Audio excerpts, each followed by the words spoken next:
I'm coming for you. But once I get to you, I will kill you. I'm waiting. என்னப்பா நீ? அவன் ஒரு தடவை தான் சொன்னான், நீ இத்தனை தடவை சொல்லிட்டே இருக்க. என்ன சொன்னோம்? சொன்னா என்ன செஞ்சிருவானா? நீ தூக்கிட்டியா? ஏய் விளையாடுறியா?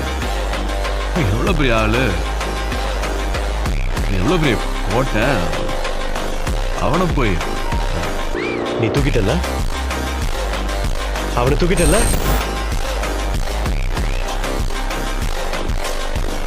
புரியல. சஸ்பென்ஸோடையே சார்.